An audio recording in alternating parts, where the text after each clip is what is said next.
I know we got to wrap up soon, but I got a couple things. Yeah. Just on this will be as serious as we ever get on this show. So, but nothing too bad.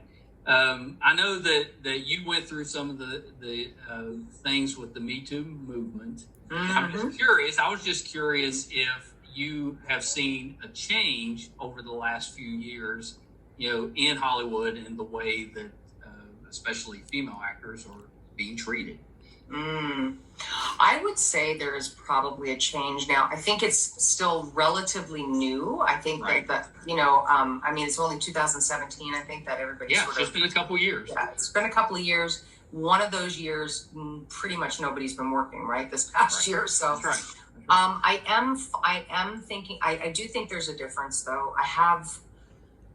I'm super proud of coming out. I'm proud that that there is a change happening. I mean, this is one of those things where women have been in this business for so long, and you feel like you just got to get on board with the male, with the male thing, right? Because it's the male humor, and you're working with men, and of course, you become a little more not laid back, but you want to get your work done and be cool with what is, right? Cool with and not make a big deal about everything. And I never did. I mean, I can be one of the guys. I can be as cool. Sure. But when it's taken to a level, to the nth degree, that's a whole different thing. And so I'm really proud that I came out about it. I'm proud that the business is changing. I'm proud that people are becoming more aware.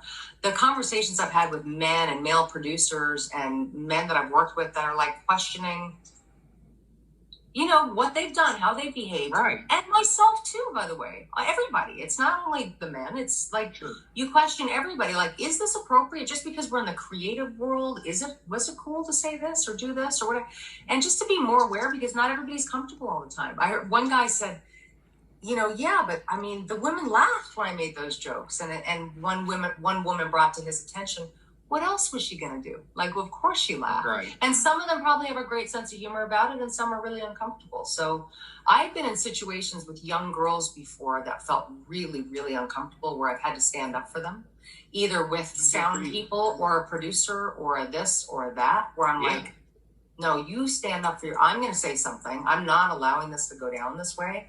And beyond that, you're hired.